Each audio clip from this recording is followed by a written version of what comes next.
Salut tout le monde, très urgent et très incroyable. Plus de 80 milliards détournés par 11 ministres, d'après le procureur de la Cour suprême. Je vais vous montrer la vidéo là est là. Hein. Je vous ai dit. Et Madame Boiré, Félix Sissoko, l'ancien ministre de l'économie, en prison il y a à peu près 4 ans maintenant, elle a été transportée à son procès par une civière de l'hôpital. Vous voyez ça là? On l'a mis dans une civière.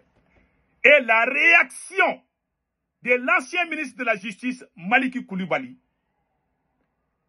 le meilleur ministre le meilleur ministre de la Justice dans l'histoire du Mali, c'est Maliki Koulibaly qui a parlé. Il est sorti de son silence. Moi, je ne voulais pas mettre ma bouche dans l'affaire de Madame Boiré Félix Sissoko. Mais quand j'ai vu Maliki Koulibaly en train de... Il dit que ce qui se passe n'est pas du tout bon. Il dit qu'il a été déçu qu'une dame qui a servi au Mali, on l'a mis dans une civière pour la transporter. Et quand elle était ministre de l'économie, c'est elle-même, quand il y a eu des détournements des fonds de l'avion présidentiel, en tant que ministre de l'économie de IBK, elle a donné sa lettre de démission pour aller se blanchir. Elle dit, je suis une femme, je suis ministre de l'économie. Je vais démissionner parce qu'il y a des rumeurs qui disent que j'ai détourné. Dans l'histoire du Mali, un ministre qui démissionne de son propre gré, sans pression, pour dire qu'il va se blanchir, c'est cette dame. Elle a fait ça. Ils ont classé le dossier.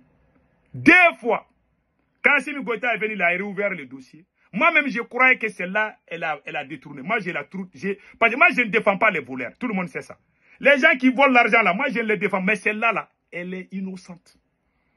Les 2 anciens ministres ont parlé. Mais avant de procéder à ça, je vais vous montrer les milliards détournés. Pendant cette transition, aucun ministre n'a été arrêté. Plus de 80 milliards détournés. Écoutons ce qui se passe. Écoutons. Et dans le cadre de l'animation de la Semaine nationale de lutte contre la corruption, le procureur général de la Cour suprême a accordé une interview à une de nos équipes de reportage. Il ressort de cet entretien que de 2021 à nos jours, une dizaine d'affaires ont été traitées impliquant une quarantaine de personnes, dont 11 anciens ministres. Des affaires qui font ressortir un détournement d'environ 80 milliards de francs CFA. Écoutons cet extrait du procureur général de la Cour suprême au micro de Garibou Pirou.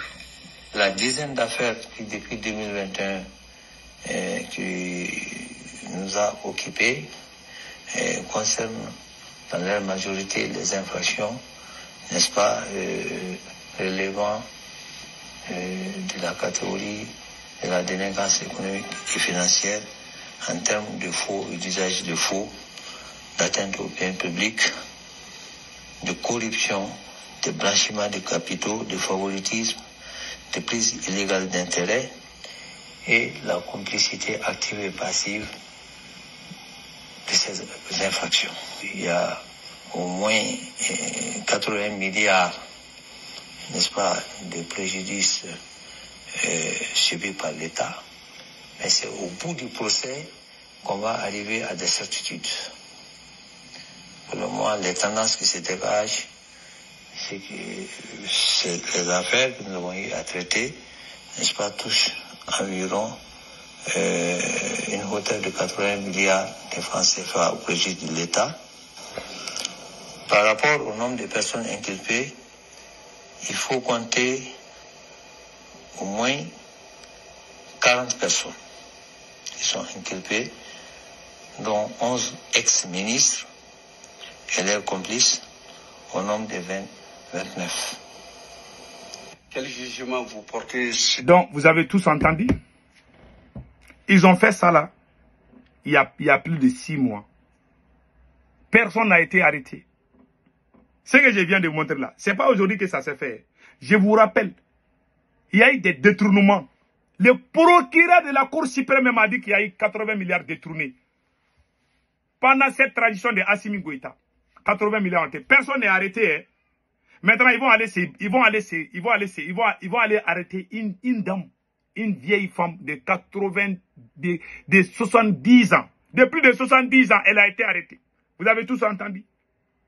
Même l'oncle maternel de Assimi Goïta, Nango Dambélé a détourné. Les vocaux ont fuité. La tante de Assimi Goïta, la voilà ici. Madame Dambélé Madina, voilà.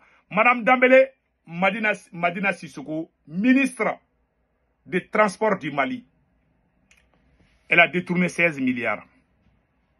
Voici l'état de la route de Kaye, la première région du Mali. Voici l'état de la route.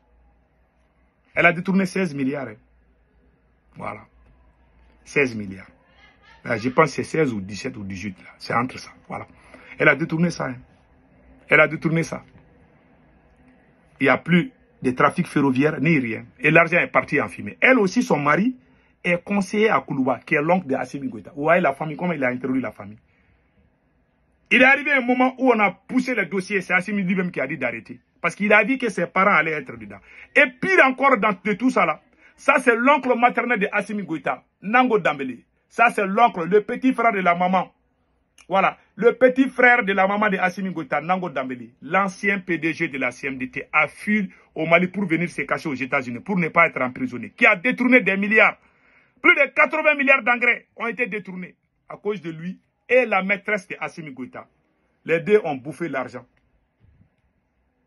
Aujourd'hui, on va aller s'accrocher sur les pagnes d'une vieille femme qui a l'âge même de la grand-mère de Assimi Goïta. Celle-là, elle est emprisonnée. C'est elle-même qui a demandé à être jugée. Dans l'histoire du Mali, quelqu'un qui est ministre qui démissionne pour dire que je vais aller répondre, qui a demandé à être jugé, c'est Mme Boire Félix Sissoko qui a demandé à être jugée en 2018, avant même le coup d'État. Elle était ministre de l'économie, la première femme ministre de l'économie du Mali, c'est elle. Si quelque chose arrive à celle-là, c'est Assimi Goïta qui l'a tuée. Ils ont fait la même chose avec Boubé Maïga. Quand tu n'es pas d'accord avec Assimi Goïta, tu restes en prison.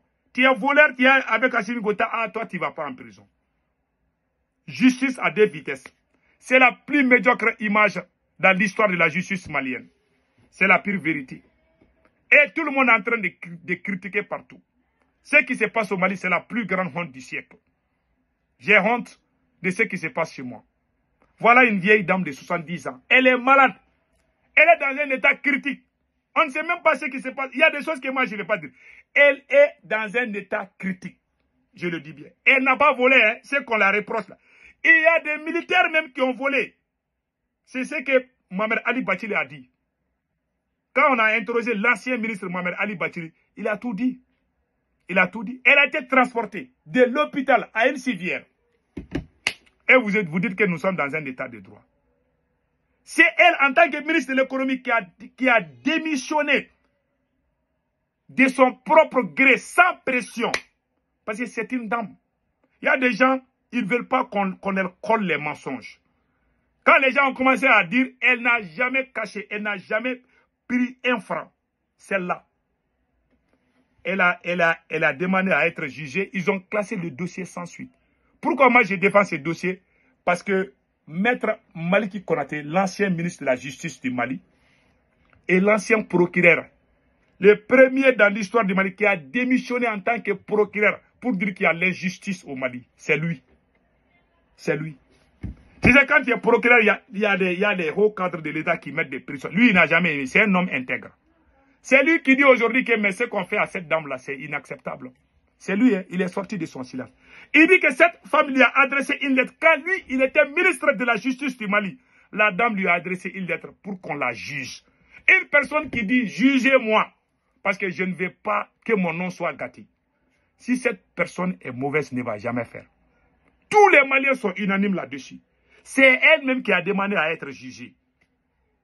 On a dit, on a blanchi, on a même fermé l'affaire là. Quand Assimi Goïta est venu, ils ont politisé. C'est ça, quand ils n'aiment pas ta tête là, ils trouvent quelque chose contre toi. C'est ce que Assimi Goïta est en train de faire.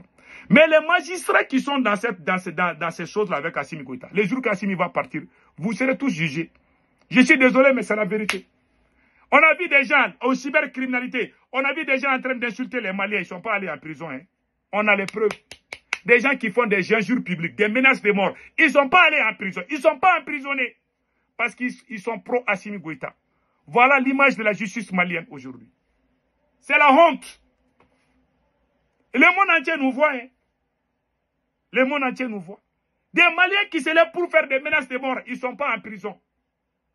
On emprisonne d'autres Maliens. Il y a des voleurs qu'on connaît. Le procureur de la Cour suprême a dit qu'il y a 80 milliards de... Pourquoi on n'a pas arrêté ces voleurs? Aucun ministre n'est en prison aujourd'hui de Assimi Goïta. Si on fait les enquêtes, on va trouver que même l'actuel premier ministre Ablaye Maïga, il est impliqué dans les sales coups. L'affaire de l'EDM, combien de milliards ont été détournés? Allez-y voir, allez-y sur Google, allez-y voir. Tout ce qu'on entend au Mali, c'est la corruption, les détournements, la corruption, les détournements. Tous c'est des proches d'Assimi Goïta. Pourquoi on n'arrête pas? Pourquoi on n'éclaircit pas? Qui a volé les 80 milliards? Comment on peut dire qu'il y a 80 milliards qui ont été volés au Mali? Qui est le voleur? Qui a volé ça? Pourquoi on n'arrête pas les auteurs? Une vieille femme de 70 ans, qui a l'âge même de la grand-mère d'Assimi Goïta, qui est en prison aujourd'hui. Elle est à l'hôpital depuis le mois d'avril. Depuis le mois d'avril, elle est à l'hôpital. Je vous dis aujourd'hui, si quelque chose arrive là, c'est Assimi Goïta. C'est Assimi Goïta qui est à la base de la mort de Boubé Maïga.